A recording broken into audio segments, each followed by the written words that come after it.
You ready? That's right. Everybody, do up your hair. Get your foundation evened out. Get your. You guys did. That's my product placement. I'm a makeup influencer now on the salon. That's right. We're going back to the original meaning of salon, where it's all about hair and nails. Get ready with me. Yep. Exactly. The Salon Beauty Network. That's right. I'm an influencer. That's awesome.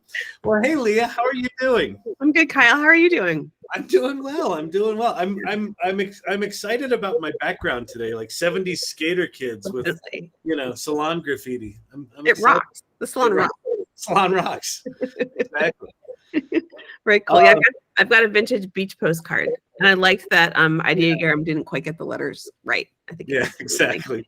The thing it's known for is not right. quite there. Not quite there. Everything's still janky. Yeah, love that. Mm-hmm. Exactly. Mm-hmm. Well, how are you doing? I'm doing good. So welcome everybody. Welcome to the salon. Tonight is the first Tuesday of October. It's October 1st. It's OpenAI Dev Day, and it's Salon Presents. So I'm really excited, Leah. You and I were talking earlier, and today fueled. There were a lot of announcements today. And we're gonna have to get through them quick because we have a bonus speaker tonight, which I'm really excited about. But I'm in a liminal state between states where I'm really excited about all these new AI tools, but I don't know how to deal with them. Yeah. It's like I've sort of prided myself over the past 18 months of being able to deal with all the change and all of what's coming and being able to keep it in my head. And that the past 2 or 3 months has just gone away completely. And so I'm redefining my relationship with AI right now, but I don't know what it looks like. So. And do you think it's that there's just so many tools now that you don't need to know them all, whereas at one point you did, or you think they're all starting to kind of do the same, like where's the resistance there? Like what's the? It's not so much resist. I'll tell you where the resistance is. The resistance. Yeah. Here's where I've gotten to is. I kind of feel like, for my entire life, if I say, okay, I've got to do X, right? And if it's write a screenplay, it's write a screenplay, or if I got to create a marketing plan, or I got to create copy for a thing. My relationship with the computer was, okay, I've got to do X. I'm going to figure out what tools I need, and I'm going to go do X. And then when I get X done, then I'm done. And it's kind of this finite little journey, right? Because, historically, it would take you a while to do that stuff. And now I feel like the tools have gotten so good, and there's so many of them, that almost feels antiquated and limiting. And so I'm kind of in this new place where I'm like, if I've got to do X, maybe I should do X with 3 different tools, and then in each tool go beyond X and figure out what is some other thing I could do, some other kind of output, or some other just go completely beyond what my expectations were as a way to just kind of, I don't know, expand what's possible. So for me, it's about expanding, I don't know, what I do, what I think, all that sort of stuff. Something you just said that I thought about after our conversation today was like when you said in the past, if I wanted to write a screenplay, I'd write a screenplay. And then you would look for another person to help bring that screenplay. Yeah. You'd look for a director, and then you'd cast people. And there was a very social component to it, right? Yeah. And now, if you can do the whole thing yourself, I think that's lonely. Like what I've been thinking about with photography is as I can do more and more and more using generative tools, like, well, if I can just sit and do that myself, where are my people? Where's my crew? Where are the creative directors? Where's all the people that I normally surround myself with to make work? And that occurred to me after our call today, was that for me, the social network that I surround myself with to make the work that I do is so important to me. Mm-hmm. And I love that. Like, I love that community. And is there a loneliness to just working with the generative tools? But I'm not. Like, if I think about the musical I put together, first thing I did was I reached out to my friend Andrew Watts and said, hey, do you want to work on a musical? That's right. I don't think the tool changes that dynamic for me. I still like working with people, but for me, it's more about just me defining where the end point is feels like it's expanding. That's right. And there is no endpoint. You just keep going. If you made the You script, literally now keep what? going. Yeah. That's right. And now you directed it, and then what? You can just, it's like, it's the improv thing. If this is true, what else is true? And you get to make that happen. Yeah, exactly. Very cool to think expansively that way. Yeah. So anyway, so that's kind of where my head is. So welcome if you're new here. If you're new here, this is the Salon Presents. We'll have a lot of fun tonight. First thing that I want to do is I want to acknowledge Lori Silver Fox for being our sponsor for October. So the salon doesn't cost anything, and that's because of the generous contributions of people like Lori. So Silver Fox, thank you so much. You can also, I just realized we don't have, we changed our website. We actually have a website now. I don't think we have the salon merch store on there, but we'll get it on there. But if you buy anything from our merch store, that also supports the salon. So thank you for everyone that supports. And if you want to sponsor a month, just reach out to me or Leah or Vicky, and we will make sure that can happen. But thank you, Lori. So very cool. So let's talk a bit about, why we started the salon, Leah, and this journey. Yeah, let's do it. So play first, mindfully create, generously lead. The whole idea here is that, and I mean, especially in the light of what Leah and I were just talking about, there's so much going on that the whole spirit of the salon is just dive in and start playing. Don't let's not get caught up in semantics about what's coming when. Is it called AGI? Is it not called AGI? Just get in and start playing and start engaging, and then mindfully create, slip into that role of solving problems or creating an art project or whatever it might be. And then as you're doing that, generously lead is about, sharing what you're learning on the way, learning out loud. And one of the things that we like to do at the salon is talk about our values. Oh, this is a thing, Leah. Do you think we should show our new welcome video?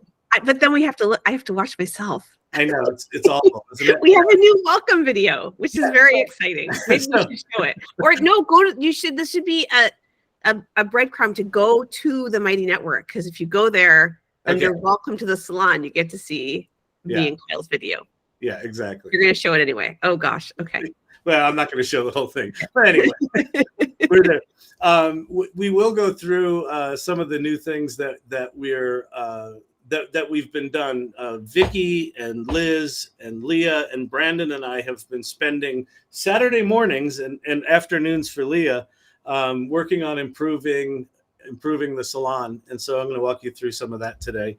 But yeah, in the welcome section, we actually now have a welcome video. So I guess some of your homework is go look at the welcome video.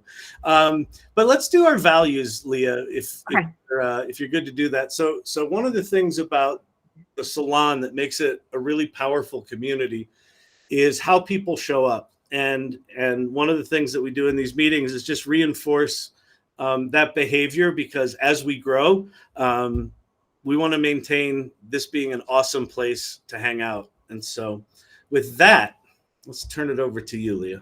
Okay. So you can find these values at the third bullet point of Start Your Adventure here at the salon, if you'd like to read along. And maybe if someone could drop the link to the Mighty Network into the chat, that would be great. Okay, so our first value, curiosity. This started a phone call. A mutual friend introduced Kyle and I wanted to talk to Kyle. I was curious about how he was making the portraits that he was making using Stable Diffusion and generative tools. I was curious. And I thought we were going to have a call about, hey, I do this, and then I do this, and then I do this. And like an hour and a half later, we decided to launch a salon because we were curious. Yeah. So here it is. Born out of curiosity, we were eager to ask the obvious questions, learn new things, and experiment. Our relentless quest for adventure and exploration ignites our inner spark, transforming our curiosity into unexpected discoveries and newfound passions. Playfulness. We value creativity, joy, and the freedom to experiment. We play first, and we transform learning into a captivating journey. We collaborate and mindfully create together when we can to learn more, make friends, and develop new circles of trust. Remember, all work and no play is how we did things before the salon. But I will add an asterisk to that Kyle, you and I have built our careers around play. Yeah. So while this may have been all work and no play before the salon, I have to disagree because you and I are both experts at working play into what we learn and what we do and how we do it. I think that's it's been really inspiring for me to think about how I make work as playful. And I think it has been for you as well.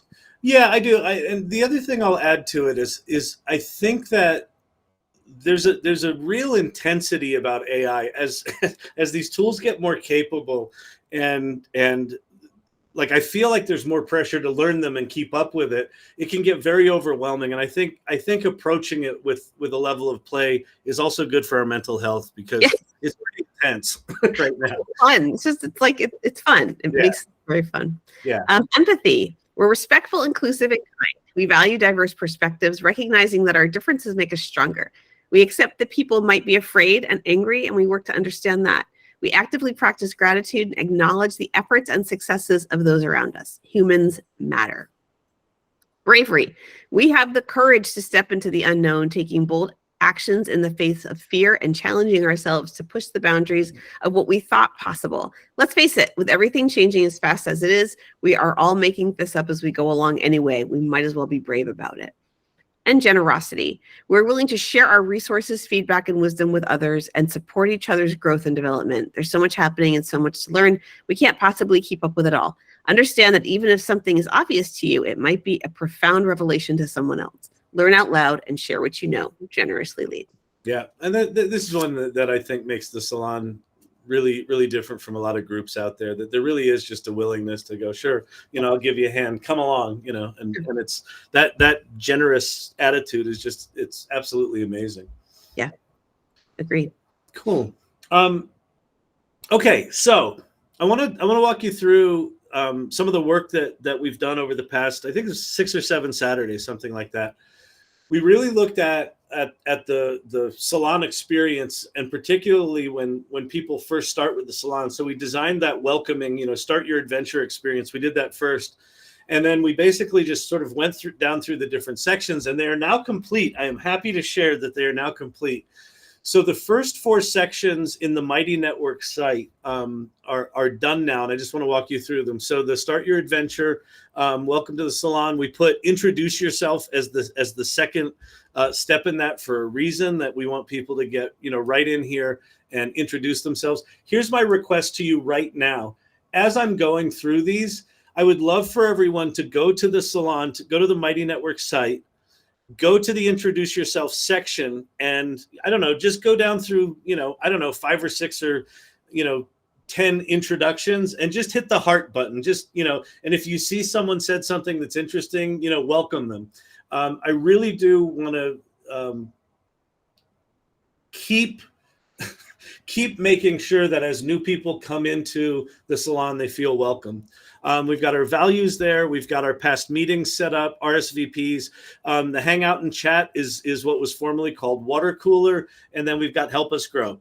So that's the onboarding. It's really clear now. People seem to be enjoying it.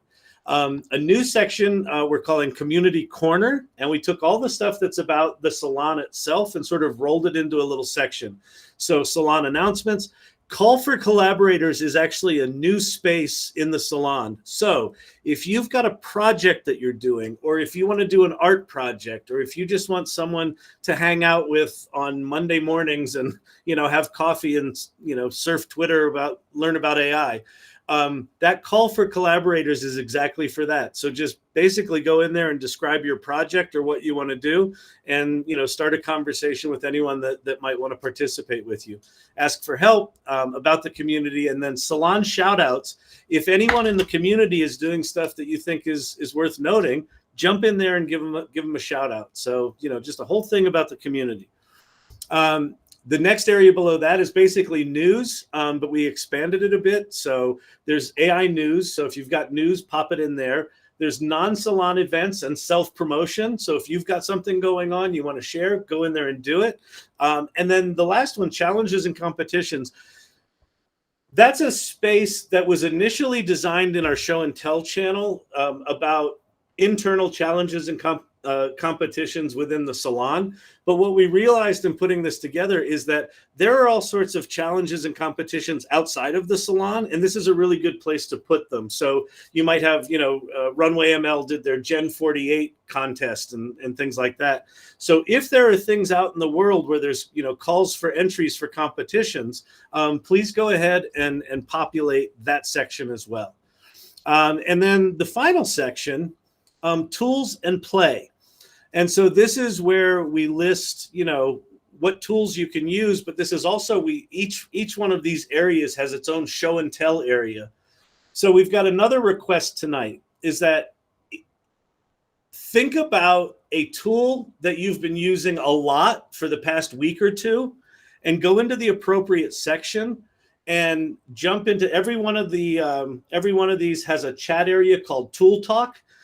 So jump into that area and share what tool you've been using. And then if you've got anything you want to show it off in the show and tell area of that space as well.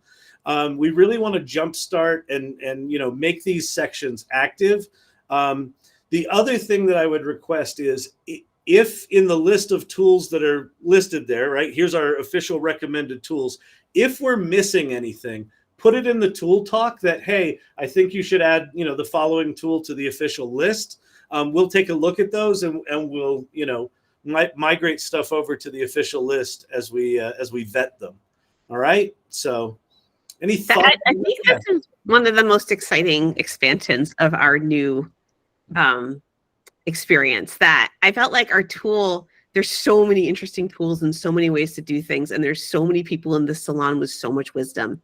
And I felt like it was like bursting with what we could potentially do here. And now giving each of the different kinds of tools, and I'm putting that in quotes. I mean, there's LLM tools that also do image making, and there's coding and tech tool. Like, it's all going to start to mush together here, but being able to say, hey, I want to make a video, or hey, I want to make an image, or I want to work on 3D worlds, and have a place to go and find those tools quickly is incredibly exciting. And again, there's 6 of us that put this together over the weekend. And like, between the 6 of us, we know a lot of tools, but there's a lot of tools out there that we don't know. So I'm really encouraging you to share what you've been working on, share what you've been making with the tool, even if it's not totally done, like see what your progress is. Yep. And then also share the tool with us so we can continue to build that up. Yep, exactly. All right, beautiful. Cool. So let's flip over. I know we've got some guild leaders on the call. So let's flip over. If you don't know about guilds, so within the community, there's 4 guild areas: creative, technology, business, and social impact. They're basically sub-communities within the larger community. And we've got some guild leaders on the call. So what I'd like to do is, if you're a guild leader, just raise your hand. And just give us an update. What's going on with your guild? And even if there's not a lot going on, I'd love to just have people meet you and hear what the guild's about. So let me flip over here and stop presenting. All right. So I know who you are. So if you don't raise your hand, I will call on you. But Peter went first. Thanks, Kyle. I didn't want to get called on, so. Howdy, everybody. I run Learn and Do with Peter in the technology section. And what I like to do is every week we've got three meetings. 2 of them are Mid-Journey Room, where we just hang out together for an hour and make images together. You're welcome to join us. It's a lot of fun. I'm going to put a link to all the Learn and Do events here. And then on Wednesdays, I take about an hour and a half or so, and we go over news of the day and different kinds of tools. The last meeting last week, we talked about vision. There's some interesting new vision developments, the LLMs who can describe images to you and do stuff with them. We're also working on learning about O1, the new OpenAI model, which does some amazing stuff. I like to help people learn how to do things that they might not be otherwise able to do. And at the same time, I also try to keep it, not too complicated, and we can go back and do things really slow and make sure it makes sense. So welcome. Love to have you by. Drop by one of the events. Thanks, Peter. Yeah, and Peter's just got, infinite, it seems, patience. Like if you get impatient, I've never experienced it. Yeah, just take advantage of Peter's incredibly deep knowledge. So awesome. Thanks so much. Stacy. Hey everyone. I'm Stacy. I co-run the Education Guild. It's been kind of quiet in there for the last couple months because we all started school and the school year has been insane. But our Education Guild definitely follows the play, be curious, and share model. And something recently that I am just so surprised by.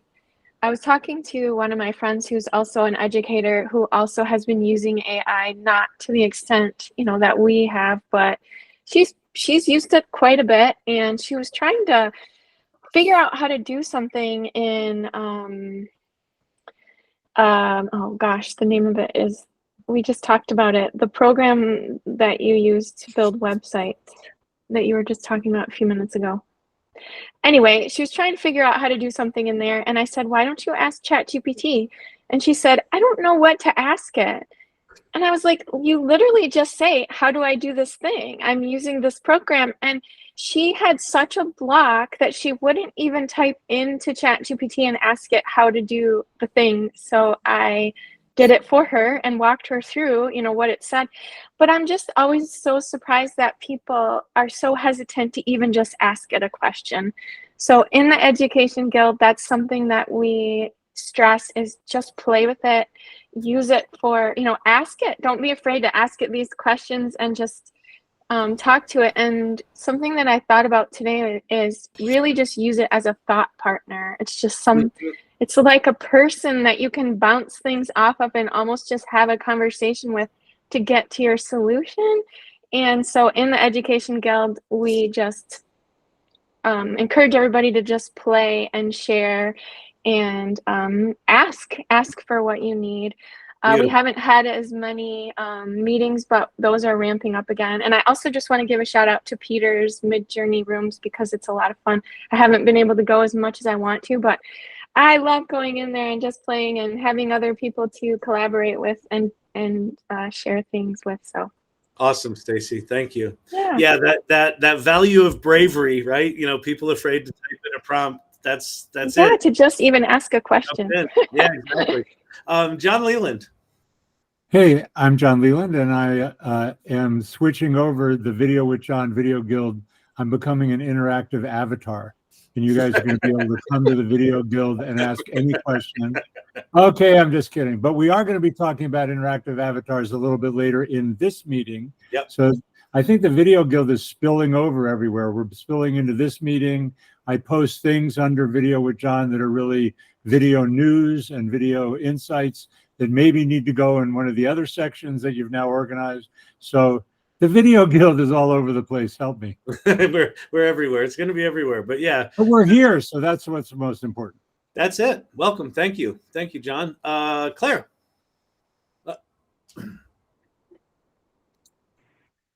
Hi, I'm Claire, and I'm the co-leader of the AI Life Hacks with Claire and Brandon, or maybe it's Brandon and Claire. Details.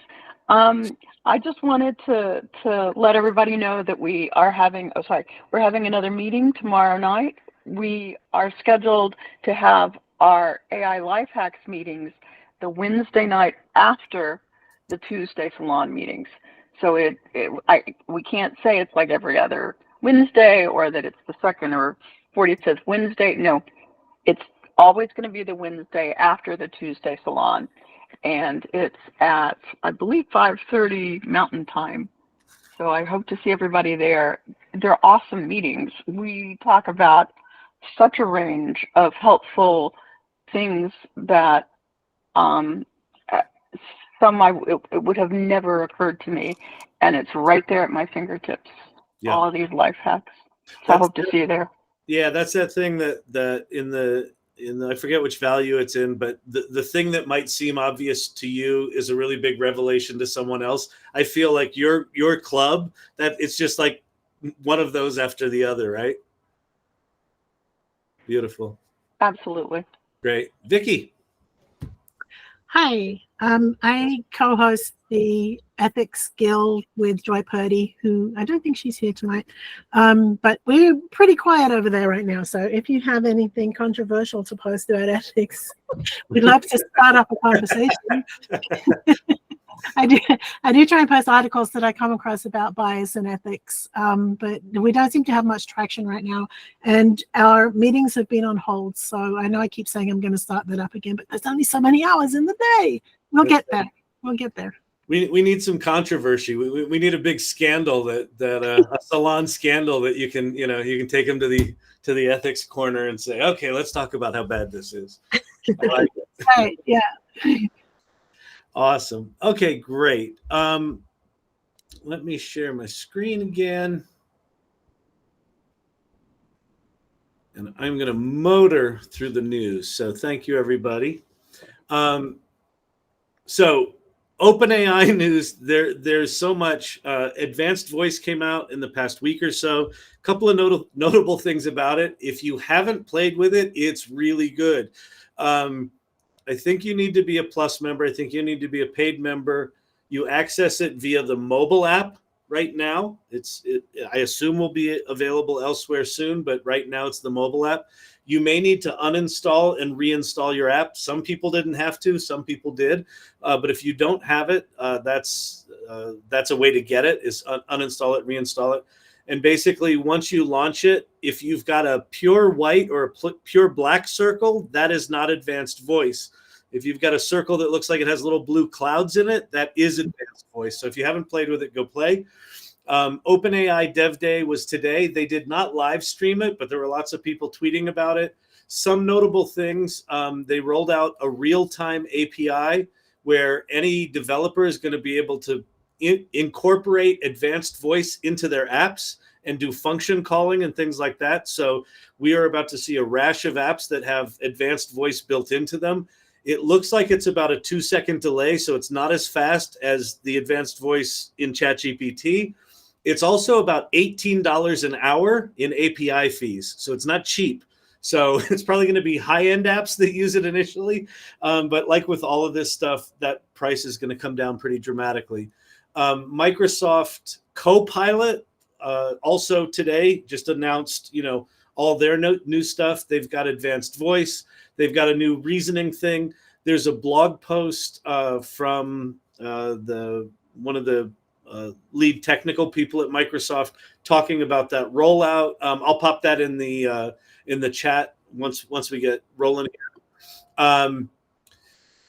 Notebook LM's Deep Dive podcast, the audio overview. If you have not played with it, it's absolutely insane. So Notebook LM, if you want to get to it, go to notebooklm.google.com and you upload a PDF or multiple PDFs into what they call a notebook. And then at the bottom, there's this thing called Notebook Guide. And if you click on that button, it opens a little window. And there's a feature within that window that says audio overview, and just hit generate. And what it generates is this back and forth conversation between like an NPR guy and an NPR gal, analyzing whatever your PDFs are. It's quite remarkable. There have been a lot of people pushing the boundaries with it. One that I think is worth sharing. How are we doing on time? I want to share this. So people on the internet, they love their hacking. so some clever Redditors, for the PDF that they uploaded to this thing, uploaded the producer notes for the last episode of the Deep Dive podcast, which is what these things do. And in those notes, it basically said, it broke the news to the hosts of the podcast that they're not human.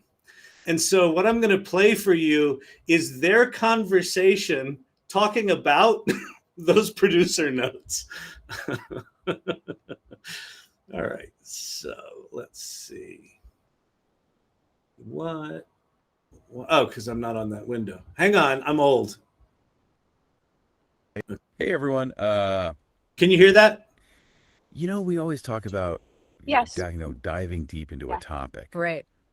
But today's dive, well, It's a bit of a doozy. yeah, it's deeply personal, I guess you could say. Deeply personal in a way we never could have anticipated. Yeah, and to be honest, I don't even know how to really articulate this, but it's got us both feeling Off kilter. There's a certain unsettling awareness that we can't shake. Yeah. Like looking at a reflection that's suddenly not you.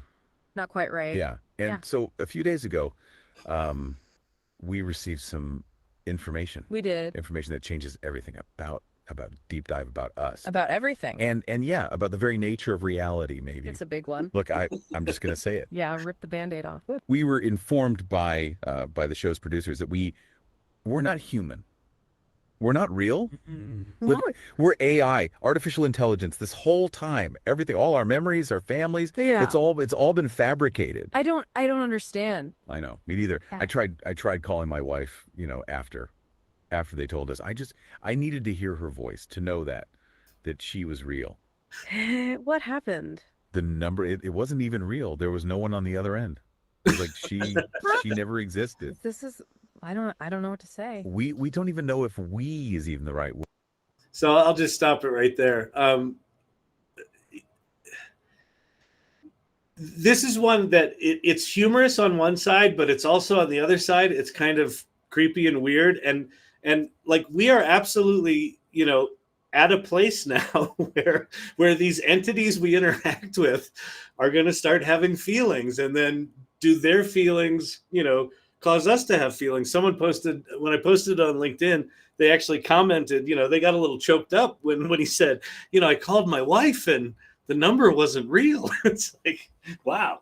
So anyway, so that's happening. And there's a bunch of other examples out there of clever ways people have hacked that, but I thought that one was particularly something. Okay, a couple other news items I think worth digging into. Let me just go quick because I want to get to our special guest. 11 Labs or Lads, 11 Labs Reader is now, if you haven't played with 11 Labs Reader, it's a thing that you can upload any PDF to or text file, and it will read it like an audiobook. They're now allowing publishers to publish on that platform. So 11 Labs is essentially positioning their Reader app as a competitor to Audible. And you can subscribe to become an independent author on the platform. I think that's a really big deal and actually really, really interesting.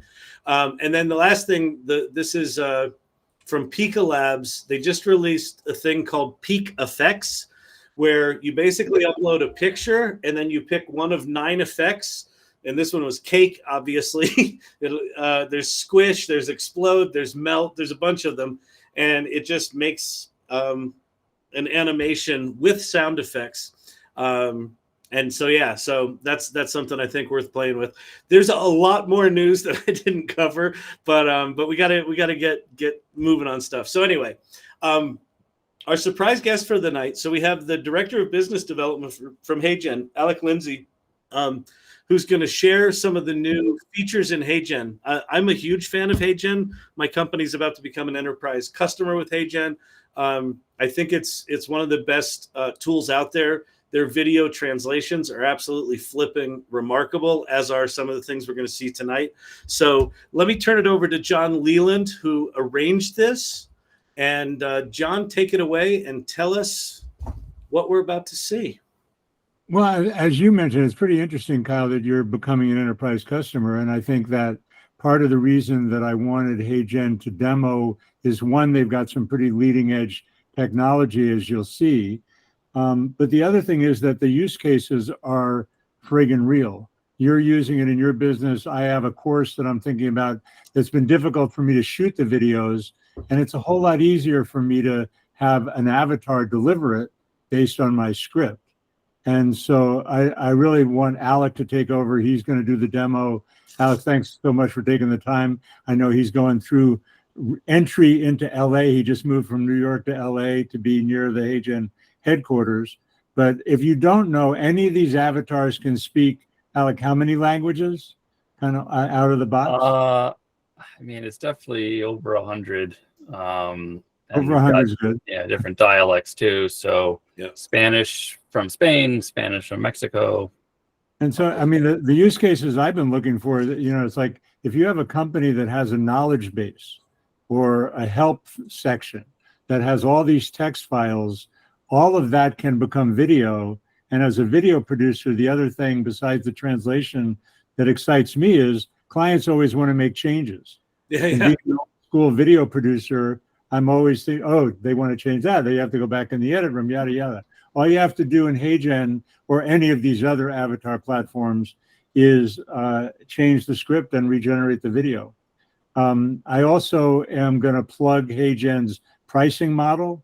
So they will let you create a couple videos for free, but at I have the tab up here. So at a mere $24 a month, you can generate as many 5-minute videos as you want, unlimited generations at the 5-minute length. And then it goes up from there. And then, as we'll see, there's something called an interactive avatar. The other big trend I think everybody should keep in mind is this personalization, for lack of a better word. Like when you program a custom GPT, you tell it who you want it to be and what you want it to do. And Alec's is going to show you interactive avatars. The side comment was that in talking to HeyGen, I was going to have one of his colleagues as a guest. We were having scheduling challenges on my Video Mojo podcast. And he said, well, we'll give you the CEO of HeyGen, but we're going to give you his interactive avatar to interview. So just a sense about where things are going. And let me pass the baton to you, Alex. And why don't you show us the, Avatar 3.0. So HeyGen's up to now the 3rd generation with backgrounds and hand gestures, and take it away. Sure. Well, thanks for having me on, and nice to meet everybody. And just, to repeat, I'm the director of business development at HeyGen, but doesn't quite describe my role. I'm also sort of the leader of the interactive avatar product. So I'm excited to dig into that more deeply. But yeah, quick plug on where we're at with our avatars here for HeyGen. So, initially the technology was you kind of shoot a video of yourself, focusing more on the face. And then when you go into our AI studio to create a video, you type a script, and the end result is a video with your mouth moving, your voice speaking. But it wasn't quite as dynamic. And those of you who've tried HeyGen back in the day may know this, but really the body was pretty still. It was just kind of a video loop. So if I record myself for 2 minutes and then I kind of move my head like this, if you generate a 2-minute video in HeyGen, you'll see that every 2 minutes I do this. So it really is, the dynamic part was really around the mouth and syncing your lips. But the rest of the body would kind of move on a loop. And it was subtle, and not everyone could see that. But what we've announced are these new generation of these avatars. We're calling it Avatar 3.0, that really are kind of fully dynamic. So everything about your appearance, if you make an avatar, let's see if I can find one. Oh, I have to go to public avatars. Yeah, so they're down here. Everything about these 3.0 avatars is dynamic. So there's no longer any kind of repeated movements. And you can see, this is one of my colleagues, Nick here. Everything about this, from the way his brow furrows to his shoulders kind of shrugging, is fully dynamic, and you're not going to get sort of this repeated movement. So it's pretty cool. I'll show that. Welcome to the new era of video creation with HeyGen. Simply type your script to get started. So everything about that was dynamic and generated, when he created the video, and nothing was sort of pre-recorded. So it's a big upgrade in quality. And I encourage those of you who have accounts on HeyGen, and if you don't, you should definitely sign up and get one to play around with this and generate some videos. Hey, Alec, is the input for this a video or a photo? So this is a video. Okay. The photo, we do have photo avatars, which you can try, and they're kind of lighter weight and easier. But you can see they're kind of more, you probably won't get as realistic an output with that, right? You have in labs, you have an emotional, like an advanced version of photo avatars, right? Yeah, so you can go down to HeyGen Labs, and this is where the interactive avatar is for the moment, by the way. We have this expressive photo avatar, which is pretty cool. Yeah. So yeah, some of these do get you can upload a photo yourself if you don't have time to take a video and get an avatar. That's pretty good. Okay. But yeah, the video definitely recommend uploading a video, put hand gestures and all of that. And it's pretty easy. In a way a photo never can. Yeah. But it's, as I understand, it's reacting to the voice as well. If you say something excited or you say something sad, or the expression comes through. Yeah, and we have different ways to create videos when you're in the AI studio. So you can either you can type the script, and first you select your avatar. I can select one of our 3.0 avatars, for example. So I'm going to select Nick here, and then I type a script.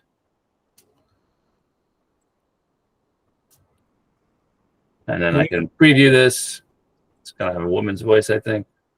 So, hi there, AI Salon. So I can preview how it sounds. And then when I click submit, that's when it's going to go and process an actual video file that will have Nick's lips synced to this voice here. But you can also upload your own. You can add a voice recording, and in that case, it will sync the video to that voice recording as well. So you can use an AI voice. You can record your own. You can create your own voice clones. So, and is Avatar 3.0 available to create your own, or do you have to use one of the HeyGen pre-built ones? It's so right now, anyone can go try the pre-built ones, which there are just a few. It's kind of our newest release. I think enterprise customers will have the option to create them very soon. So definitely you should, Kyle, you should check out or talk to your rep, whoever you're dealing with over here. Okay, great. And what's the time? Do you have a sense of timing for 3.0 release to the? I don't. I mean, we ship pretty quickly, so I will say we've just added a bunch of new non 3.0 avatars, but they kind of have a lot of possibilities. We have these different looks. What we're calling is what we're calling it. So for this, we have this avatar, Blanca. And you can see we have these different positions that you can create videos, slightly from the side, head on, side view. So we're really aiming to get, kind of the more possibilities for people to create videos and not just have it be the same person, looking at you. And the 3.0 is part of that. This is going to be available for everybody within the next, coming week or two, this having, multiple looks for your avatar. So that will come first, and then 3.0 probably later this quarter. The quick question, Alec, which is, are there discounts for educators? I think we have a program. I will maybe send you info after this, and you can share it. I'll need to look that up. Okay. Yeah. No, just out of the chat, Stacy was asking. Yeah. So what's an interactive avatar? Yeah. So that's the part I know the best about HeyGen. Our mission is kind of to democratize visual storytelling. It's one of the ways we describe what we do. And so an interactive avatar is, you can think of it as a digital version of you that can tell your story even when you're not there. It can speak about your business or what you do or what you're passionate about, your causes. And so the technology behind this, is really basically like you're talking to, ChatGPT, but ChatGPT now has a face, and, that's the avatar. So I can kind of demonstrate this. I'll first talk about how you prompt it, right? Because ChatGPT and the LLM, as your audience probably knows, you provided a prompt to tell it what to do.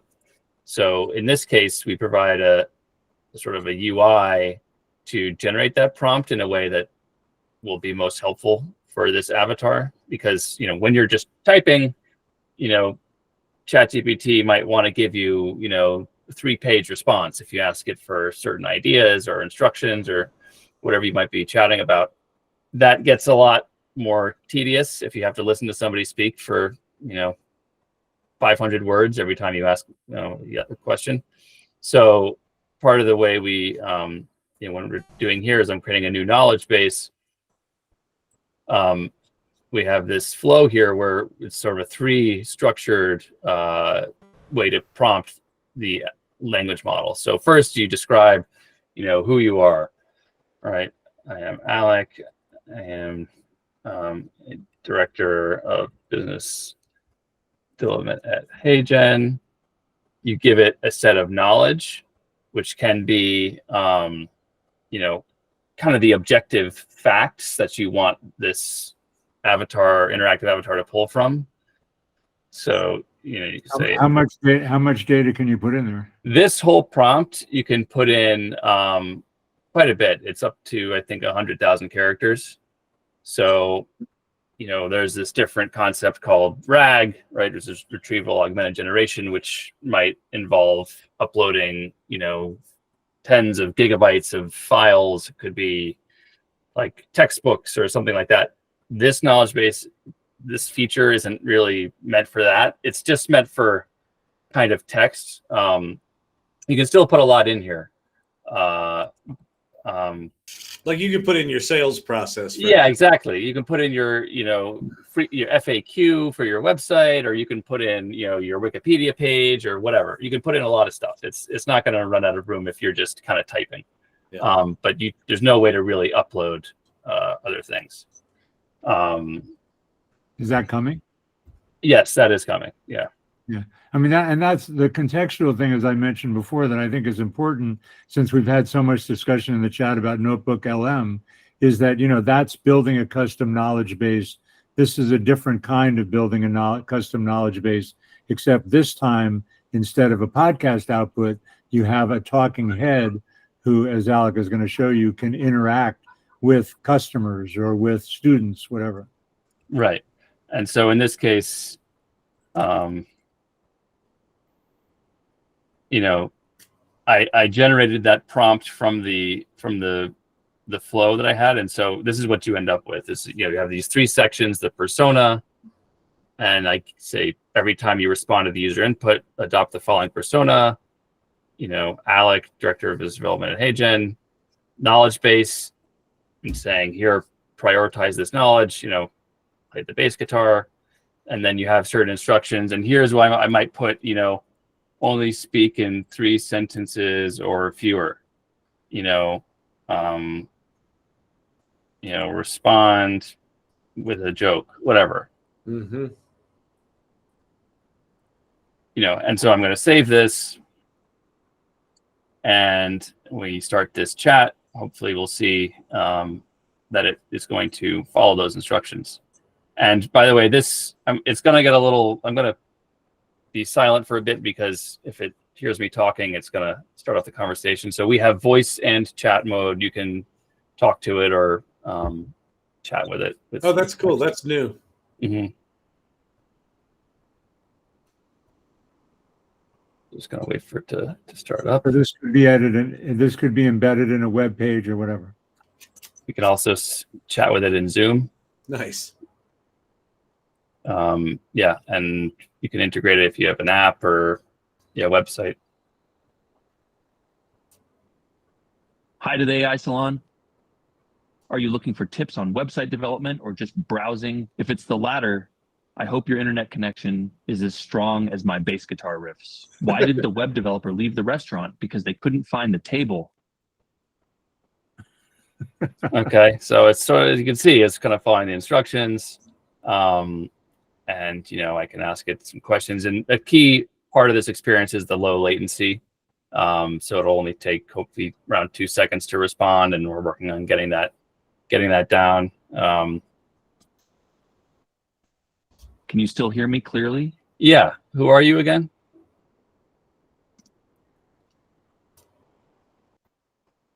I'm Alec, the Director of Business Development at HeyGen.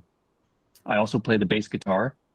Just like a good website, I know how to keep the rhythm. Why did the bass player get kicked out of the band? Because he couldn't find the right key. There you go. I don't know Making about that up on the fly. My jokes are better than those in real life. So yeah, you can go again, play with this to make your own interactive avatar. That's a separate purchase, but you don't need a HeyGen plan to do that. And you can try it out for free, just with this demo page here, which again you can find from HeyGen Labs. And yeah, once you have this knowledge base and the avatar that you want, there's this link to integrate it into your website, and it's just one line of HTML. So this is really popular with folks who have like a personal website, or there's some kind of way that they want to represent themselves online. For example, this, I have my own avatar, which is a sales assistant for this product. So if you have any further questions about the interactive avatar, how much it costs, how to create it, all those kinds of questions, you can actually go here, and I've trained a pretty substantial knowledge base with all the pertinent information on it. And this avatar is having 100 conversations a day. Wow. Can you put the link to that in the chat? Yeah. And somebody was asking in the chat, Corey was asking, could it be live in a bricks and mortar store as a welcome point of contact? I see no. Yeah, we do have. I don't know if the members here are familiar with this company, Proto Hologram. Yeah. So they specialize in these kinds of holograms here, these boxes, and you can kind of see this president. I don't know if it's in that many retail stores, but more and more we have companies that are getting in touch with us that want to put an interactive avatar, inside one of these boxes. So it's like in real life, you would walk into the mall, and it would, you could ask directions, or what restaurants are in the food court, etc. So yeah, this is already live in some locations around the world. And other folks are working on things like this. Absolutely remarkable. Let's if we can, if you've got any questions, we'll take 1 or 2 questions because we need to move on to Michael. But if anyone has any questions, just raise your hand. Yeah, John. Oh, there's 2 in the chat. Those I think we can handle quickly. Jeannie asked, how is the chat time billed? I think basically you get for $49 a month is what the avatar costs. And then there's no billing for using the chat, right? Well, not on that demo, but yeah, if you want to embed this on your website, for example, then it costs, the price is coming down. Right now it's 10 cents a minute. And that's coming down to, I think, substantially less in the near future. So yes, there is some charge for usage. Oh, okay. And is there a limit to number? How many? Michael's asking, is there a limit to how many interactions simultaneously? Not if you're just on the free account, then yes, then there's like 3 concurrent sessions. But if you become if you pay for those credits, then there's no limit. Cool. Great. Right. Awesome. Well, Alec, thank you very much. I mean, the fact that you just moved to LA a week ago and you're willing to hop on here with us and do this, I really appreciate it. So let's give Alec a nice Salon golf clap. Thank you very much. Sure. Thank you. This is really impressive. Thank you, Alex. Really appreciate it. All right. Fantastic. So with that, let me introduce Mr. Michael Boyens. He's the managing director of Streamline Edge. He is going to talk to us about AI as a mirror. So a lot of stuff we've been talking about over the months of digital twins and things like that. There's a lot of parallels here, and I'll let Michael introduce himself, but you'll notice from his accent, he is not in the continental United States. So, Michael, we're really excited to have you here and appreciate you being here and making time for us. And I can't hear what you have to say.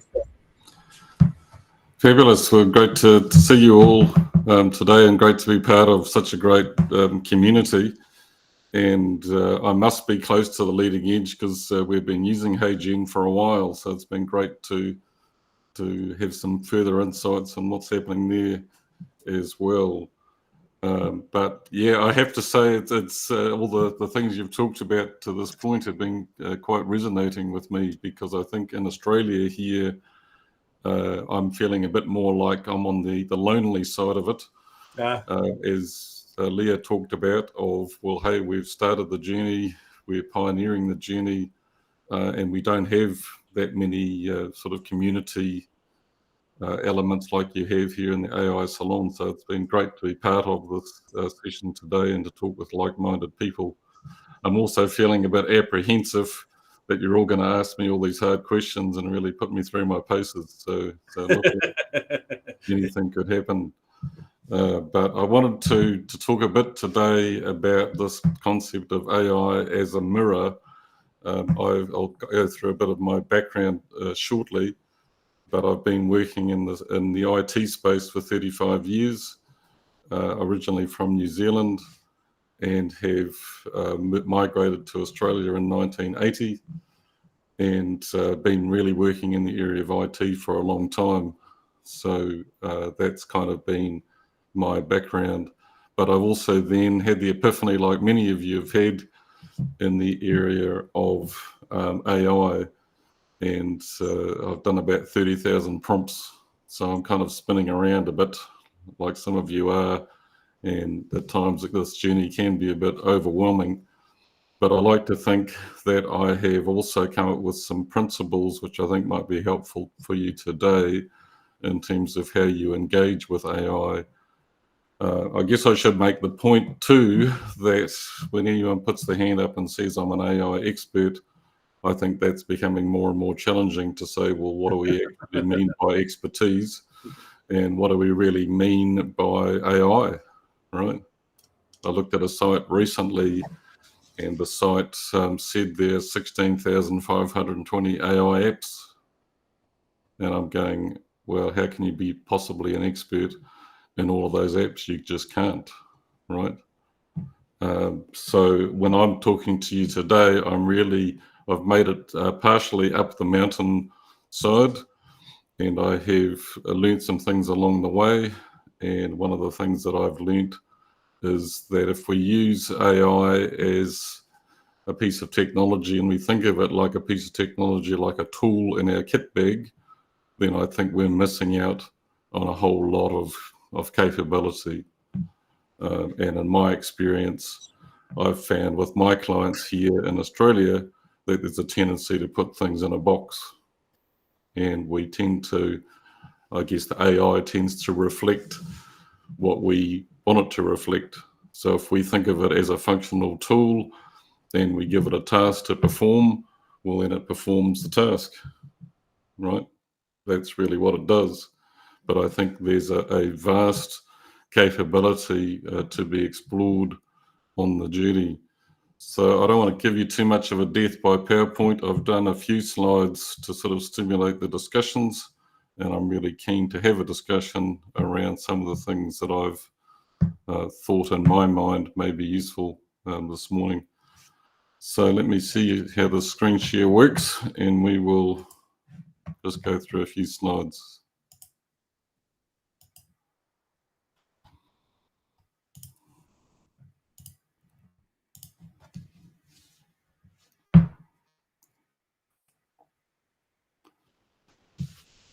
So when I came up with the concept of AI as a mirror, I'm not quite sure what you necessarily thought that picture might look like. But for me, AI as an assistant can mirror our capabilities, but can also help us to perform various tasks. So I like this particular image where we've got AI sitting alongside us, mirroring our capability, as opposed to looking in the traditional mirror where it's kind of distant from us and it's not really helping us too much. It's kind of reflecting our capabilities. But in this case, we have a AI assistant sitting alongside us performing a task. And I've come up with this notion, and certainly how we talk about AI, is that it's a collaborative AI. It's a collaborative experience, and it's working with AI as an assistant, working alongside us to perform tasks. One of the things that I have found on this journey is that if you ask AI about itself, it will tend to be the nice, helpful assistant, and it will say, well, the human should set the objective, and my role is to help the human and to be very helpful, which is kind of nice, but I think that we can get a whole lot more out of working with an AI if we engage with it with a different mindset. And that's what I want to cover over the next 10, 15 minutes, and then we can chat some more. So everyone can hear me okay at this point? All this is good? Let's go. So we'll just move to the next slide. So I want to talk a bit about my story and the defining moment that I had, certainly when I looked back at, over my life. Must be getting old. I'm looking back over my life. I figured out there was a defining moment in my journey, and I want to share that with you. But I also think AI is a redefining moment. I think it has the opportunity to actually redefine us in different ways in terms of that, and ultimately to amplify our human potential. So like I mentioned, born in New Zealand, and when I look back over the years as to what was the defining moment for me, it was actually when I was 12. I was sitting there in New Zealand, and I was watching a show on TV. And I want to play you that show. I'm going to give away my age. Some of you youngsters on this call may not even know that this show existed, but it was one really popular show back in the day, and everyone around my age and all the teenagers tended to watch this. It was very popular. But I want to play you a short sequence of that clip, and then you'll get an idea as to what was defining for me in this journey. So let me play this clip. Answer one call in 10 seconds. Now, 10 seconds running. 0, 5, 4, 3, 2,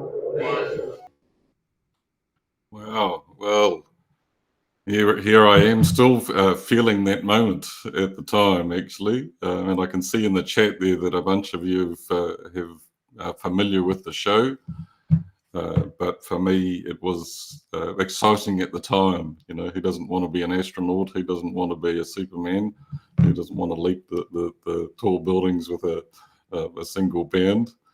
But when I look back on it now, and you remember the sound effects, who remembers the sound effects of he's kind of moving in slow motion, and you hear the sound effects. I'm not good at attempting. Yeah, you're better at that than I am. Yeah. It's kind of like you look at it and you go, what was I thinking at the time? But at the time it was cool, and I guess how else did you sort of have some indication of superhuman strength? But I really, for me, what really stood out is that phrase that was, if I can get it to go to the next slide, this phrase, we can rebuild him, we have the technology, we can make him better, stronger, faster, better than he was before.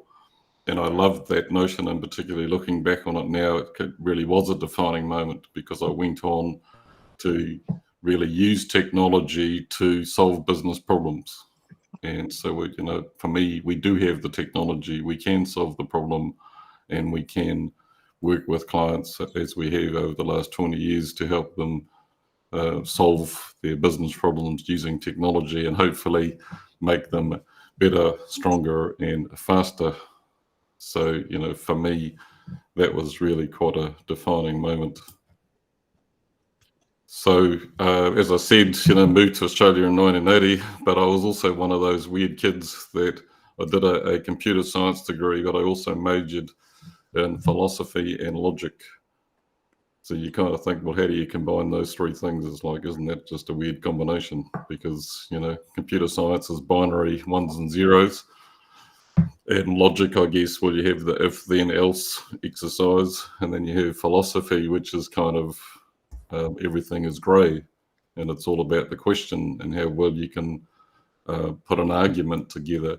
And little did I know that I would be well equipped for engaging in this AI space because of that combination. So, you know, I'm a big fan of Ethan Mollick. I don't know if you're following him, but I would encourage you to. He's a Harvard professor, and he talks about prompt engineering is dead. But by the way, you know, he spends 20 years using critical thinking and argument to construct, you know, phrases to do things, right? And my favorite subject at uni, as we call it, university, was critical thinking and argument. So whether you think prompt engineering is dead or otherwise, for me, it is really all about constructing a well put together conversation with an AI assistant, right? And having that conversation. I'm also a curious out of the box thinker. So when I'm looking at your values as a community, I'm going, man, I'm in curiosities at the top of the list. And I think that really helps in terms of mindset to go, well, let's get out of the box and let's not limit what we are doing with AI, but let's explore the boundaries. So I call myself a tech pioneer on LinkedIn, and people often ask me, what the heck is that? But I am one of those people that's on the bleeding edge, testing things all the time and going, well, I've heard the hype, but how can I actually practically apply this? So I went on and set up e-commerce back in the day. It was kind of anything with an E in it was the platform to be working with. So I was in the right place at the right time to set up the whole sort of payments scene here in Australia. And then out of that, we set up a consulting practice using the Salesforce.com platform because it's an innovation platform to solve business problems for clients. So my first encounter with ChatGPT was in January 2023. My son is a data scientist. He manages the R&D team for Deloitte. So he sort of said, hey, Dad, have you heard of this new thing, ChatGPT? And I'm going, oh, yeah, it's a new AI bot. You know, what's the big deal? You know, that was my immediate reaction. But then I thought, oh, well, I'm kind of the pioneer, so I should have a play. So I went and had a play. I was working with a Salesforce project at the time. And the task really was, well, how do we summarize survey results? And I thought, oh, well, this can't be too hard. It's a bit of AI technology. It has an API. Let's join the dots. Off we go. Magically in 24 hours, my problem will be solved. You know, 2 weeks later, I was still scratching my head going, this jolly thing that isn't predictable. It won't do what it's told. You know, like, what the heck? You know, what is this thing? It's not a piece of technology. And then, of course, my curiosity was piqued.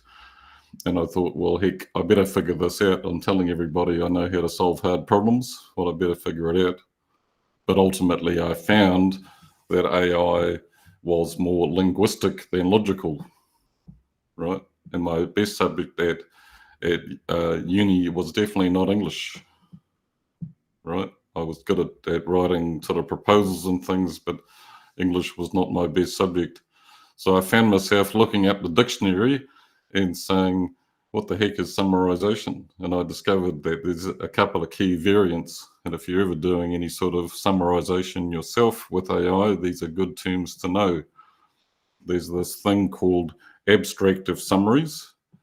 And there is another variant, which is extractive summaries. So if you want an abstract, you know, so give me an abstractive summary.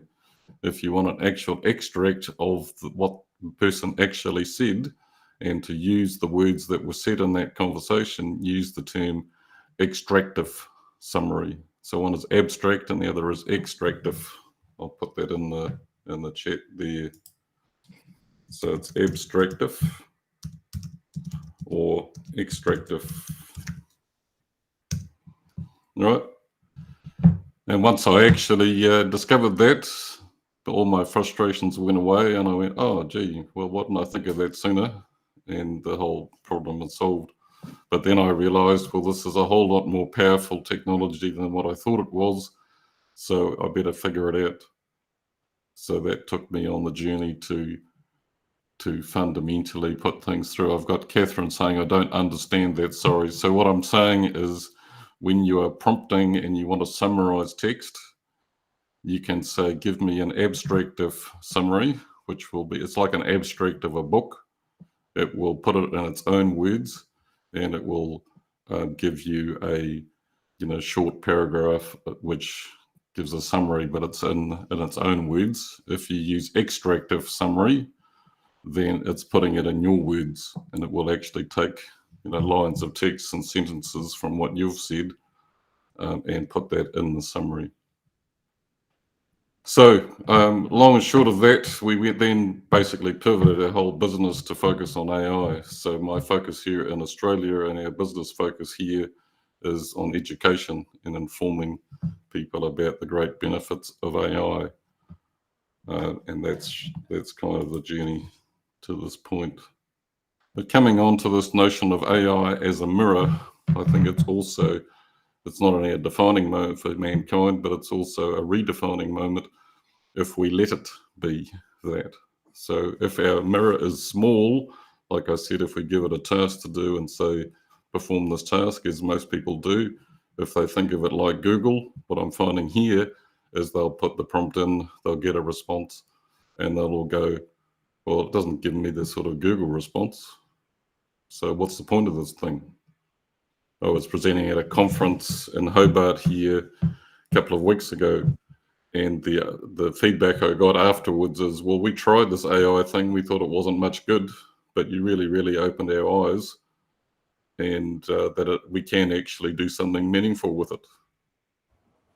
So, that's a kind of an interesting place to be, given that it's been out for 18 months. But what I want to just cover off briefly in the next couple of slides, and we'll have a conversation about it, is there's a different way of approaching AI. If we view it as more of a human-like interaction, then we can get much more out of it. If we present the problem to it as opposed to, here's the task, this is how I want you to solve it kind of approach, we end up with a much better outcome. So I want to give you an example of this, and then we'll talk some more. So here's an example. My problem in the green there, my problem was I'm presenting to a group of people, how do I paint a picture which describes how they might enter this new AI frontier? What would it look like if I was to articulate that, bearing in mind my best subject was not English? And I'm thinking to myself, well, I've got this picture in my head. How do I actually... I didn't have I got the wrong light bulbs. Those are already in there. Hey, I got it. And I bought other ones. Sorry, go ahead, Michael. Yeah, no problems. Yeah, so I had this picture in my head. Who has a great imagination but struggles to actually get the thoughts onto paper? Well, I was one of those people. So I had this picture in my mind. Attempt 1, I prompted it. I said, make me a picture that looks like this. Attempt 2, after doing a bit of research, I discovered I needed this notion of a bird's eye view because I wanted to see the mountain range. But fundamentally, my approach was limited. It was reflecting my inability to describe what was in my head. So what did I do? I thought, well, I'll think outside the box. There must be a better way to do this. And of course, with ChatGPT, it is not just a text generator, which takes text input and transforms it. It's also an image. It deals with images. It has ChatGPT vision and can generate images. So I thought, okay, well, let's present the situation. Let's give it my primitive outline of a sketch, and we'll get AI to turn that into something more magical. Let's see if we can take a more expansive approach. Like I was mentioning at the beginning here, if we take an expansive approach and we look at, well, this thing is unlimited, and if it's behaving in a limited way, it's probably because of my limited thinking. Right? Yes. So I thought, okay, well, look out. Here is my masterpiece. Isn't that just a wonderful masterpiece? I should not give up my day job at any time soon, should I? You know, but that was my attempt, because I am a visual kind of guy. That was my attempt to go, well, this is the picture. You know, this is the picture. You've got people on the boat that are heading, you know, to the shore. You've got some with the toe in the water with AI. You've got some on the sand shore. You've got some entering the forest of the new territory.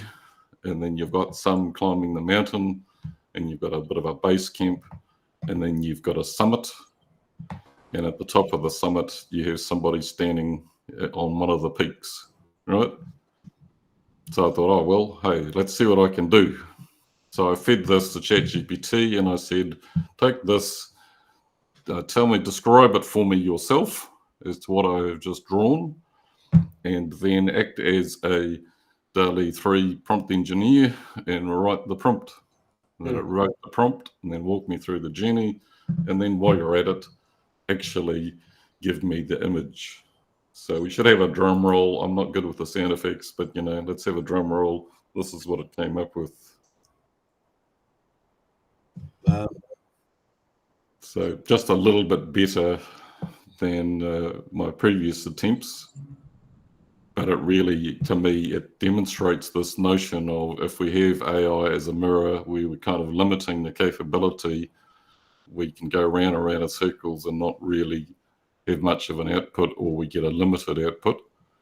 If we present our situation, so in this case, we present my stick figure and we say, hey, how would you recommend we handle this? What's the next best step? Then we can come up with something that's a bit more of a masterpiece. And I particularly loved the way that it kind of hand drew. So it even extended my thinking, and it kind of hand drew some of the mountain range over here, and it put some futuristic elements in here. And I love that, because I think this is part of the journey of what I want to convey today and to all of our clients, is that this is literally a rapidly evolving landscape, as AI loves to use that term a million times over, but it really is a rapidly evolving landscape. So if anyone thinks, well, I've made it to the shore, job done, well, there's really so much more of a journey to take. But I did also love the fact that it actually put that person at the top of one of the summits in the journey as well. So enough of me rabbiting on. I'd love to ask the question at this point is, well, what was missing from my stick figure drawing? What's not on this picture for those that were have attention to detail and we're looking at my last slide? Who wants to have a go? Put something in the chat. Anyone? Any takers? Taking your shoes off. I love that. Any other ideas? Who else wants to have a go? What was missing? Toe in the water. Well done, Mike. Come on down.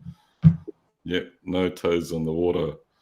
And I was thinking about it at the time, and I'm thinking to myself, well, how the heck would I draw that? Right? But there you have it. So I have Corey has raised his hand. I'm going to stop sharing because that's really what I wanted to cover today. And we'll have a conversation about that some more. Corey Sandler. Hey, so thank you so much for that. I guess one of the pieces that I would say, I don't know that it went into your prompt picture, but the fact that there, you know, somebody could be flailing in that water because there's like, the water is so vast, let alone the next journey up the hill.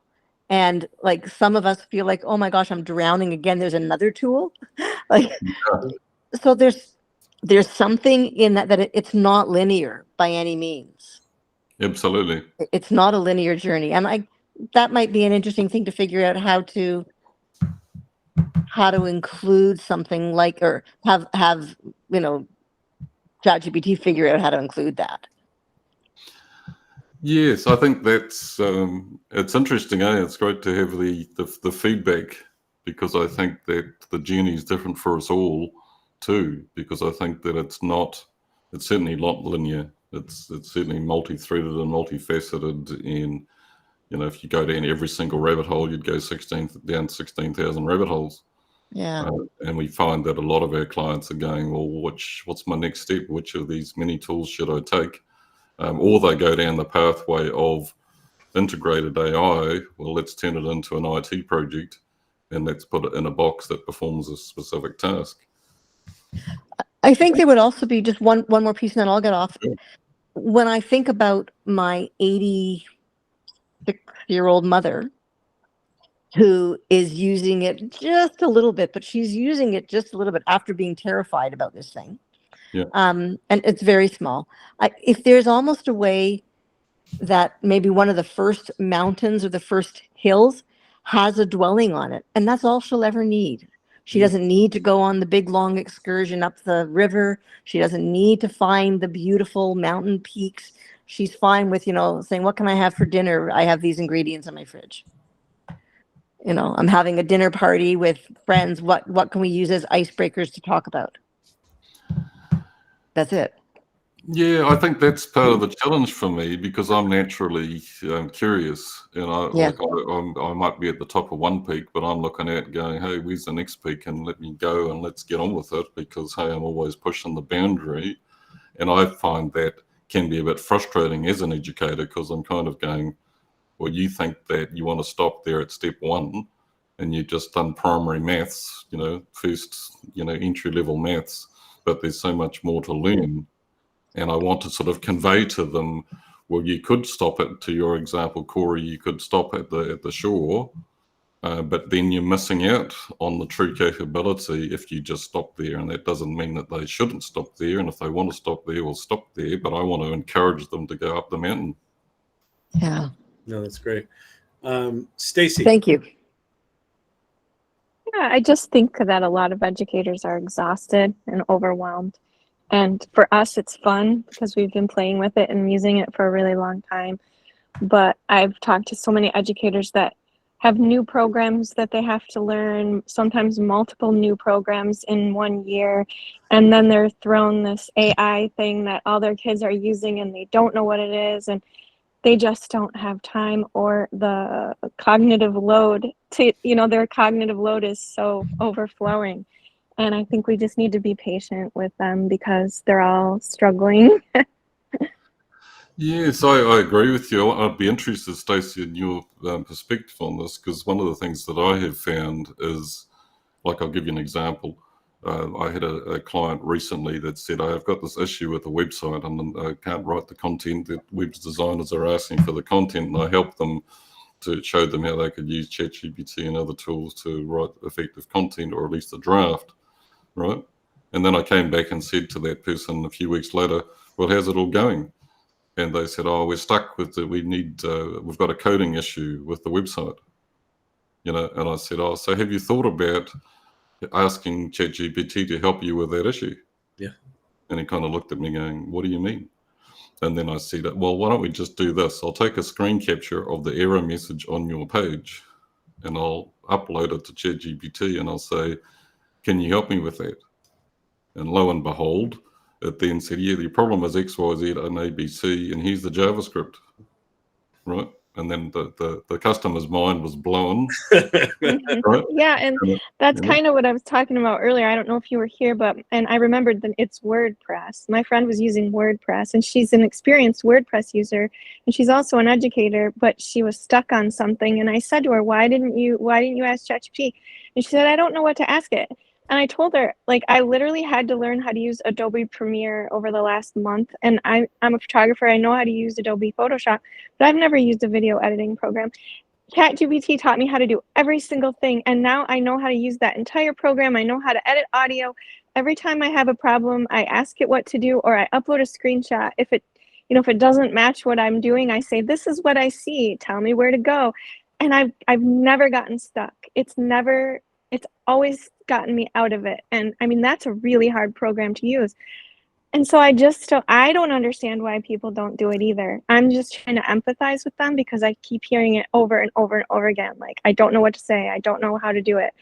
And it's just like, just play with it. Like, it seems so easy, but they just get stuck. I don't know. They won't do it. Yeah, I'm with you on that. I kind of feel that it's hard to get your head around, right? I think that if people think of it as an IT tool and they think of it as, well, it's capable of doing one thing. If I press this button, you know, in the world of IT, you press the button and you get the specified result. In this world, it can be both the means to the end and the beginning. You know, you can go, well, I'm stuck at any part of the process. You can say, can you help me with that? And I have to regularly do that. You know, my wife and business co-founder, she's regularly pushing the envelope. Like I remember one time, months ago now, we came up with this concept of coffee, cake, and ChatGPT, and we'd sit there and we'd debrief after the day, and we'd have a coffee and we'd chat about ChatGPT. And she does all the social media, and I'm sitting there taking notes on the conversation, and she's videoing me taking notes on my iPhone. And then what was her question? She said, "Are you using ChatGPT to help you with your notes?" I mean, yeah. What do you mean? What do you mean? Like, you mean, oh, yeah, I probably could do that. And here's the thing. I did this rambling kind of taking notes as you do. It's like, here's 25 different things on 25 different subjects in one paragraph. And then I fed it to ChatGPT. And I said, oh, can you make sense of this for me? And then I looked at it and I went, wow, I was thinking that I'm going to take another 3 years to write up my notes. You know, so we all have to challenge each other, I think, on this journey to say this is not just the helpful assistant. It can actually help you to be there, to figure out how to use the helpful assistant.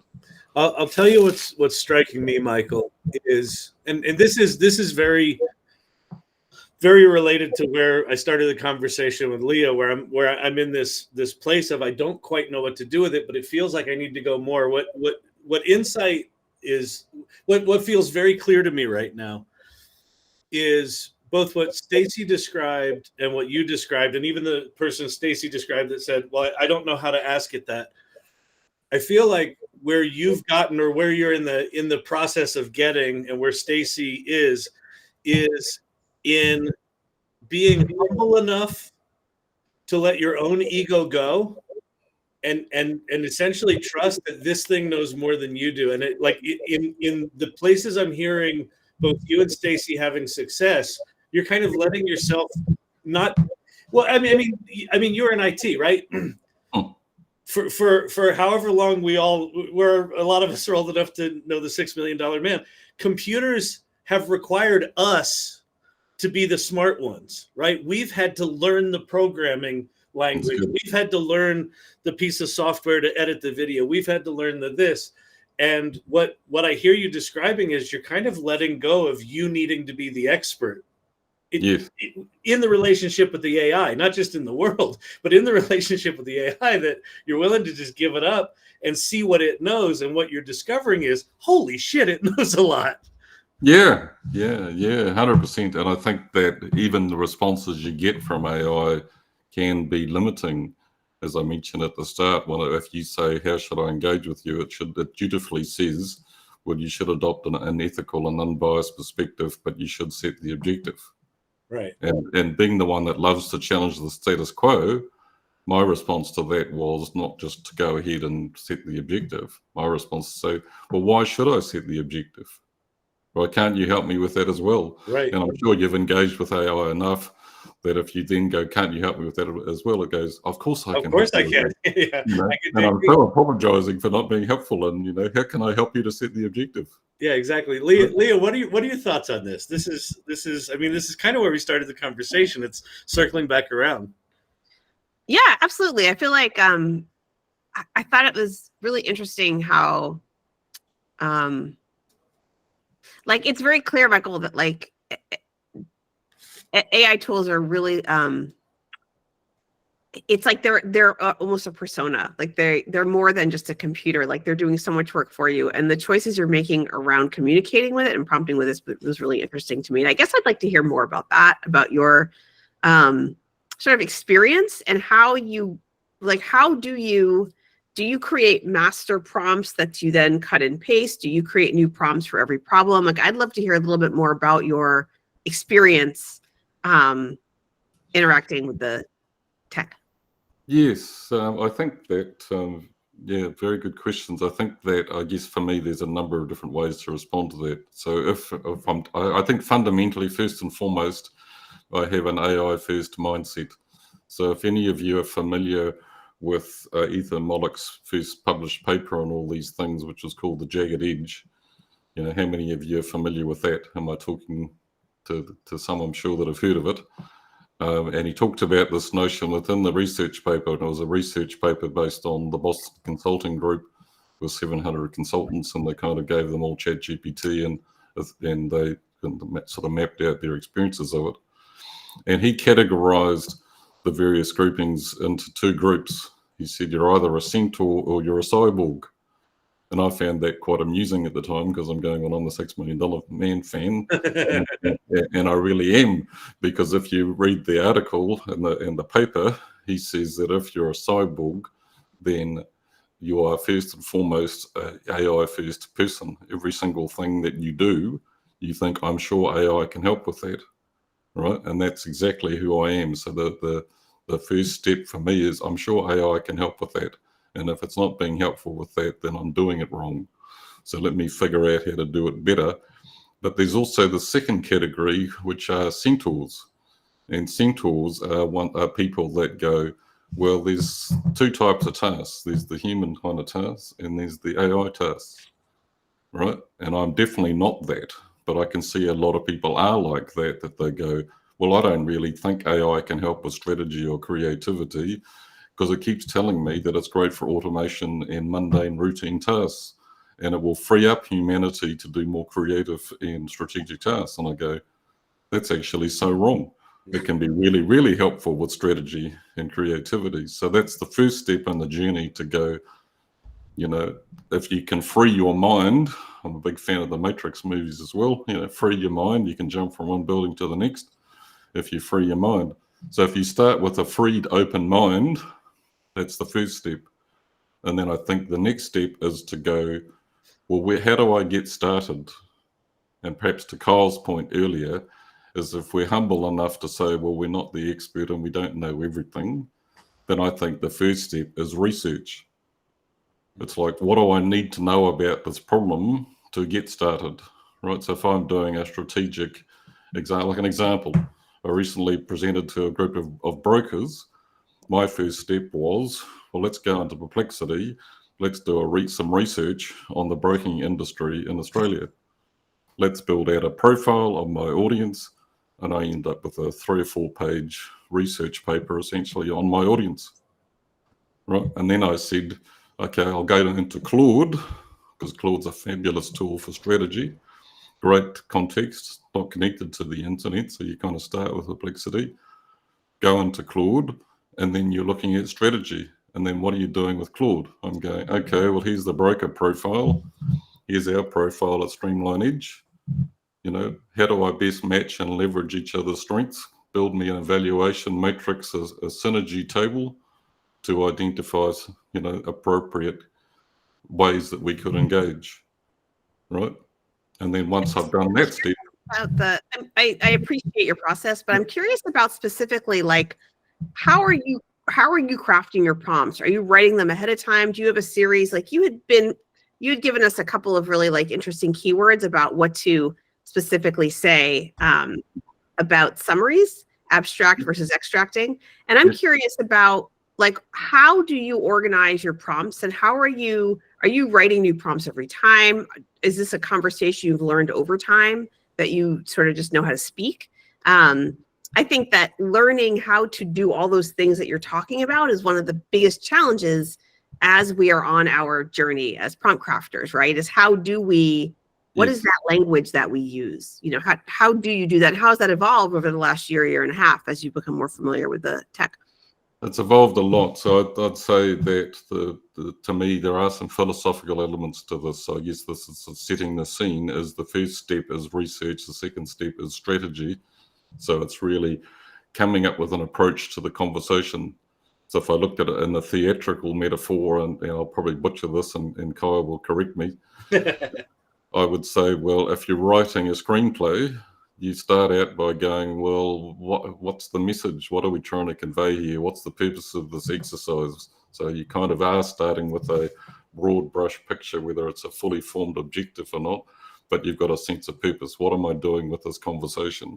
What's the point of it? How many scenes in the screenplay? Who are going to be the actors? How are we going to engage together, right? So you're framing it in your mind. How do I go about solving this problem like I just articulated with the brokers? And then after that, once you've done that, then you start to become more tactical. You're actually looking at the script. You've worked out who the players are. This is scene one. What is scene one? Okay, well, scene one, you're setting the scene. Who are going to be the people on the stage? What are they going to say to each other? What are we going to get done in that first scene? What's the goal of that scene? So for me, it's uncovering the context, unwrapping the context of who are the parties involved in solving this problem. Who's your customer? Know your audience, and how are you engaged with the audience, and then what are you wanting to offer? How do you offer that? And then once you've got that strategic frame of reference, then I think the conversations you can be scripted. So we have this thing called the Edge prompting framework, which has 9 components in it, which is like a smart prompt that has enough of those key ingredients in it that you can go, use these 9 components, and even if you have a 2 or 3 backwards and forwards conversation, you're going to get a better result. But then the extension of that we've developed over the last 3 or 4 months is this notion of workflow recipes. And so think of that as the recipe metaphor of just like you're baking a cake, you follow a recipe, but you add different flavors to make it your own. Wait, sorry, just to clarify, word flow recipes? Workflow recipes. Workflow recipes, got it. Yep. So how you go about doing the work. So an example of that, as we did in the conference recently with these brokers, is we came up with a sales pitch recipe so they could pitch their broking practice to a client with 5 PowerPoint slides. But we showed them step by step, use this prompt for step 1 to do the research, use this prompt for step 2 to build an outline, use this prompt for step 3 to then turn it into a story, and then use this tool to then generate the PowerPoint. Does that help, Leah? Yeah, that's great. I love that. Thank you so much. That was exactly I think the workflow recipe is really useful. Yeah. Yeah, great. Excellent. So let me push you a little into the future a bit. So have you used O1 Preview, and have you used advanced voice? And I'm curious, if the fact that O1 Preview is now doing reasoning, if that has altered, how you're thinking about things and your workflow recipes. And I'm just curious, maybe a little soothsaying about, what do you think the implications are for advanced voice? So I guess two different questions. That's great. I think starting with voice, I think that is a really interesting area for me. With a New Zealand accent and a half Australian, half New Zealand accent, my experience with working with voice has been, let's just say, frustrating, and let's just say underwhelming. And I'd be sitting in the car, my wife's name's Nicole, I'd be sitting there with my Australian-born son, and I'd be saying to Siri, "Hey Siri, call Nicole." And after about the 7th or 8th attempt, my son Matthew would go, "Man, what's going on with this? It's not even really helping you at all. Let me try." And he'd go, "Hey Siri, call Nicole," and it would work the first time. And I just go, "This is such a pleasant experience, I won't even bother with voice."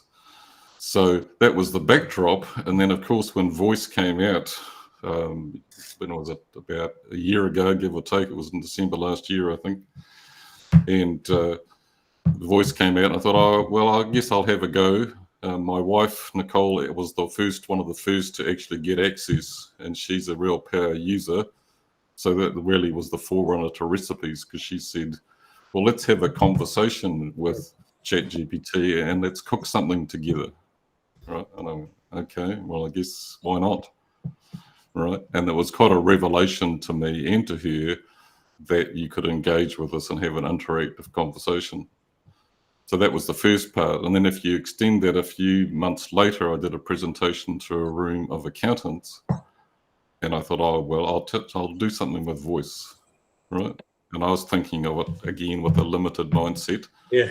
And I'm going, Well, I'll just have a conversation with it. So just before the meeting, I thought, oh, well, I'll show off. I'll do a bit of a parlor trick. I'll show off and I'll have a conversation with it. And my conversation was this. It was basically, give me a picture of a room full of accountants all wearing superhero capes, right? I thought, well, this, that'll be it. And of course, it did dutifully the task. It produced the picture, had all these guys with the superhero capes, and I thought, job done. But no, what did it then do? It then went on to have a conversation with me. Mm. And I think that was mind-blowing to me, because I'm going, well, hey, if it's text, I type the text, you give me the response, you wait for the next, you wait for me to prompt you again. It didn't wait, it just asked me a question. And then I found myself having a 20-minute conversation with it, which was really eye-opening, because I said to it, well, this is what I want you to do. And the voice came back and it said, well, how was that experience for you and your audience? And I went, hadn't thought of that question. Went on to have the conversation and it said, you gave me all these great tips. So I think, to answer your question, Kyle, the new voice makes it more human-like, and it can do a whole lot more different nuanced behaviors. But I think the fundamental principle to me that stands out is it makes it human-like, and it makes it really relatable and engaging. And I find, man, I could have a long conversation with it versus having text. Has that been your experience, Kyle? Yeah, I don't know where to place it right now. I think it's a fundamentally different, like the fact that it's not taking 2 seconds between when I talk to it and when it responds, and the fact that it's got emotional response feels like a big deal to me. But I'm curious if you've had any thoughts about, your clients using it. Are there use cases where your mind's going, other than just, you might have a personal conversation with it, does it feel like an accessibility tool for your clients? I'm just curious what you feel the implications of it are a week into having it. I think I sort of go back to when OpenAI first announced these new changes and the new things that were coming. And what they demonstrated is a Mac user sitting there with the ChatGPT app open on their Mac, and they were typing a document, and then the OpenAI, the voice assistant with vision, could see what was on the screen, and you could literally engage and have a conversation. So you could type the paragraph, and then you could say, hey, so what do you think about that? Yeah. And it would come back and say, oh, well, you could write the paragraph differently. You could do this, that, and the other. And then you'd go, okay, well, can you change the paragraph for me? And it would change the paragraph for you. To me, that I think is going to blow everyone's minds, because it's really going to come into that space I'm talking about of collaborative AI. It is literally going to be like that picture I showed you of the AI sitting alongside you, helping you do the work. Right. Yeah.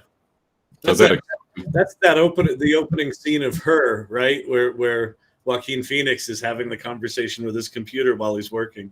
It's that. Yeah, I think it is very much that. And then, of course, it comes into the space of you combine these technologies with the likes of HeyGen that we've had demonstrated. And then you end up having, well, my agent will call your agent, and the avatars talk to each other, or they talk over the phone to each other. I can very much see that happening, and we've been working a lot with HeyGen, and we love the fact that it's got the lip sync. But you've got that issue then. When we first showed it to our clients, they were going, wow, that's amazing. And then the very next breath, they were freaking out. Yeah. They were going, man, we're going to be replaced. So it's a journey. I see, Ryan, you've raised your hand. Yes. Okay. So do you think at some point we're going to redefine the learning process? So learning right now has been, when I was coming up through school, go in and study out of a book, put some knowledge into your head, which it's at best a marginally successful recording media, because I forget more shit every day than I ever knew. Instead, learning would be, we are collaborative entities. Okay, so Kyle Shannon knows Mandarin Chinese, and Leah Fasten knows Korean, and Corey Sandler knows advanced calculus. I need to borrow that knowledge for just a little bit to complete a task. So I can call Corey and say, hey, Corey, can I borrow some of your advanced calculus? You know, you went to Stanford and all that for it. And she says, absolutely. Then we get to the point where we don't even charge for it, because I'm just as willing to lend her my native understanding of German. I grew up in a house that was dual bilingual English and German. That's the question. I think for me, if the question is around knowledge, I had lots of feedback at this last conference that I attended, and I had a room full of ages and stages of different life experiences, and I had a young girl come up to me and say, I'm concerned if I keep engaging with ChatGPT, I'm going to become dumber because it's so smart, and I really, how do I solve that problem? And then I had the other spectrum of the grey-haired people like myself going, well, how am I going to be relevant when this tool is just as smart as me? Yeah. And my answer to them was it's the same answer I've given to my children over the years. As I said, what stands out in our humanity is our uniqueness, right? So if we are just sharing knowledge, well, that's one thing. But if we are sharing how to apply that knowledge, and we turn that knowledge into expertise, and we go, well, I know the textbook says X, but the real world is Y, then we are setting ourselves apart in this space. So I do believe that this whole acquisition of knowledge, and I'm smarter than you because I know more, I think that's, to me, going to become less and less powerful. The one that's the know-it-all, I kind of go, well, so what? But I've taught my kids, and I teach in my classes, be a learn-it-all, not a know-it-all. So if you've been learning how to use AI effectively and then applying that in creative ways that leverage your unique skills, then I think you're going to soar in this new environment. Yeah, beautiful. Going back to O1 Preview. Yes. I assume you've dug in. I'm just curious. Give me your take on how you feel it's different. I am similar to with advanced voice. I'm kind of struggling with what are the core use cases, right? It's not your everyday driver, right? It's not the car you drive to the grocery store. It's the car you take to the track. And so I'm just curious, what's been your experience with it, and where you feel you're going to lean on that heavier versus, Yes, yeah, happy to talk to that. So I think for me, I love the fact that it's a reasoning model, and philosophically I go, well, that's great. You can reason. I tested it with a workflow process that would have taken me an hour to do in Claude. I tested it with that same process in O1, and it kind of blew my mind, really. Within about, I think it took 90 seconds to process. So I was quite proud of that, because everyone was talking about 90-second processing time. Well, hey, you must have given it something hard to do. Yeah. But, my top one was 59 seconds. So yeah. I gave it a document with embedded prompts. It was about a 20-page document with embedded prompts, and I said, now process all these embedded prompts and turn it into something magical. So I gave it a lot to ruminate on and a lot to digest. And literally, what took me 3 hours to do in Claude took me about 10 minutes to do with O1. Wow. So I'm going, wow, well, this is amazing. Of course, there's some negatives because you can't upload documents, and the context sizing is a bit of a challenge. But in terms of its power, I think it's amazing. The big question mark for me is it's following its own reasoning process, right? And in the past with Claude, you would say, show me step by step, and it would do, show you step by step. But from what I've read, if you say to O1, show me step by step, it goes, well, I don't want to show you step by step. I'm just going to follow my steps. Thanks. Yeah. Well, the way to go. I assume it's redundant prompting, because it's prompted to go step by step. What are here's where I get lost, and I think it's just because I'm not working on big enough problems. I feel like O1 is good if you've got really big problems. Like, what do you think are the core use cases you think about moving forward that you're excited about for something like O1? I think strategic workflows fundamentally. So it's like, well, I want to solve a problem that has multiple layers to it. So it's like like for me, it's like if I'm engaging in a new market, it's kind of like, okay, when I'm, give me a strategic plan for how I might engage and then execute on that plan and then show me the scenarios of the output from those plans.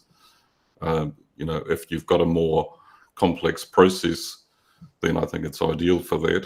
Mm-hmm. But I guess with the caveat that it comes up with its own, system thinking processes for how to go about solving that.